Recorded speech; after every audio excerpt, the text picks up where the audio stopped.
मंगलवार को पूर्णिया सांसद पप्पू यादव ने झारखंड विधानसभा चुनाव का बड़ा मुद्दा रहे कोल रॉयल्टी की बात संसद में छेड़ी। पप्पू यादव ने इस मामले में लोकसभा में सवाल उठाते हुए कहा कि झारखंड का 1,36,000 करोड़ रुपए केंद्र पर बकाया है। इसके जवाब में केंद्र सरकार ने कहा कि ऐसी कोई राशि बकाया नहीं है। आपको बता दें कि केंद्र के इस जवाब के बाद से ही केंद्र सरकार और झारखंड सरकार आमने सामने आ गए हैं। केंद्र के इनकार पर आज मंगलवार को राज्य के राजस्व निबंधन एवं भूमि सुधार और परिवहन विभाग के मंत्री दीपक बिरुवा ने तीखी प्रतिक्रिया व्यक्त की है। साथ ही उन्होंने केंद्र को बकाया राशि का विवरण दिया है।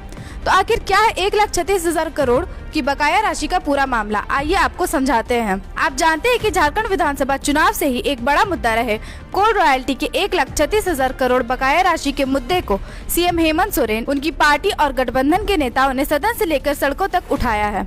इसे लेकर मुख्यमंत्री हेमंत सोरेन ने 24 सितंबर को प्रधानमंत्री नरेंद्र मोदी को पत्र भी लिखा था। इस पत्र के जरिए उन्होंने पीएम से आग्रह किया था कि झारखंड की बकाया राशि का भुगतान किया जाए। साथ ही मुख्य सचिव ने भी कोयला कंपनियों पर यह राशि बकाया बताते हुए केंद्र को पत्र लिखा था। मुख्यमंत्री हेमंत सोरेन के पत्र लिखने के बाद से ही झामुमो ने इसे विधानसभा चुनाव में बड़ा मुद्दा बनाया था। इसे लेकर राज्य भर में होर्डिंग लगवाए गए थे, जिसमें बकाया 1,36,000 करोड़ रुपए की मांग को प्रमुखता दी गई थी। साथ ही इस मामले में झामुमो ने यह भी कहा था कि अगर यह राशि मिल जाए तो झारखंड में गरीबों और सरकारी योजना पर खर्च की जाएगी। लेकिन अब सरकार को इसका जवाब केंद्र से मिल चुका है। केंद्र सरकार ने सोमवार को लोकसभा में स्पष्ट कर दिया है कि झारखंड के कोल रॉयल्टी का 1,36,000 करोड़ रुपए केंद्र पर बकाया नहीं है। आपको बता दें कि केंद्रीय वित्त राज्य मंत्री पंकज चौधरी ने इस मामले पर कहा है कि झारखंड के साथ किसी भी प्रकार का भेदभाव नहीं किया जा रहा है। गौरतलब है कि लोकसभा में निर्दलीय सांसद पप्पू यादव ने कोयला और खनिजों की रॉयल्टी से जुड़े इस मुद्दे को उठाते हुए सवाल किया था कि झारखंड का 1,36,000 करोड़ रुपए केंद्र पर बकाया है। इस पर केंद्र सरकार ने साफ शब्दों में कह दिया कि ऐसी कोई राशि बकाया नहीं है।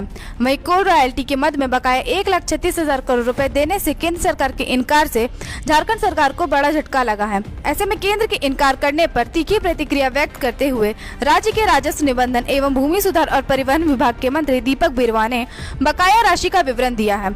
साथ ही उन्होंने कहा है कि झारखंड की मैया, बच्चों, युवा, वृद्ध, आदिवासी मूलवासी, दलित, अल्पसंख्यक और विस्थापितों के विकास के लिए हमारा बकाया देने से केंद्र सरकार ने इनकार कर दिया है। आपको जानकारी दे दें कि मंत्री दीपक बिरुवा ने केंद्र के बकाया राशि का जो विवरण दिया है, इसमें दर्शाया गया है कि झारखंड का केंद्र पर कुल बकाया राशि लगभग 1,36,000 करोड़ रुपए का है। इसमें वॉस्ट कोयला रॉयल्टी के रूप में 2,900 करोड़, पर्यावरण मंजूरी सीमा के उल्लंघन के लिए 32,000 करोड़, भूमि अधिग्रहण मुआवजे के रूप में लगभग 41,000 करोड़ की राशि का जिक्र है। वहीं मंत्री ने इस पर लगे सूद की रकम 60,000 करोड़ बताते हुए कुल रकम 1,36,000 करोड़ बताया है। इस मुद्दे पर मंत्री दीपक बिरुवा ने आगे कहा है कि इनकी नीयत प्रारंभ से ही झारखंडियों को दबाने और उनका हक अधिकार छीनने की रही है, लेकिन हम अपना संघर्ष जारी रखेंगे और झारखंडियों के हक अधिकार के लिए कानूनी लड़ाई लड़ेंगे। वहीं इस मामले पर 17 दिसंबर को एक प्रेस वार्ता के जरिए झामुमो के केंद्रीय महासचिव सह प्रवक्ता सुप्रियो भट्टाचार्य ने केंद्र सरकार को अल्टीमेटम देते हुए कहा कि केंद्र अगर 15 दिन के अंदर रॉयल्टी का पैसा नहीं देगा तो अब आर पार की लड़ाई होगी, क्योंकि अब झुकने का नहीं, लड़ने का समय आ गया है। ऐसे में हम कह सकते हैं कि झामुमो ने आर पार की लड़ाई के साथ ही केंद्र सरकार को चुनौती दी है कि अगर केंद्र सरकार राज्य का बकाया पैसा नहीं देगी तो झारखंड से एक गाड़ी कोयला भी नहीं उठने देंगे।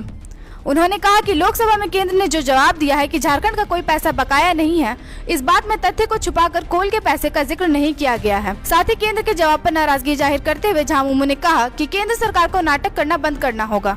कोयला हमारा, जमीन हमारी, इसे मर्जी किसी और की नहीं चलेगी कि अगर 15 दिनों में कोल इंडिया इस पर जवाब नहीं देता है तो झारखंड से कोयला नहीं निकलने देंगे। आपको जानकारी होगी कि देश में इस्तेमाल होने वाले कोयला की बड़ी आपूर्ति झारखंड से होती है। ऐसे में अब देखना दिलचस्प होगा कि कोल रॉयल्टी की बकाया राशि मामले में केंद्र और राज्य सरकार के बीच छिड़ा विवाद कितना आगे बढ़ता है या फिर कितनी जल्दी सुलझता है। फिलहाल इसके आसार कम दिख रहे हैं।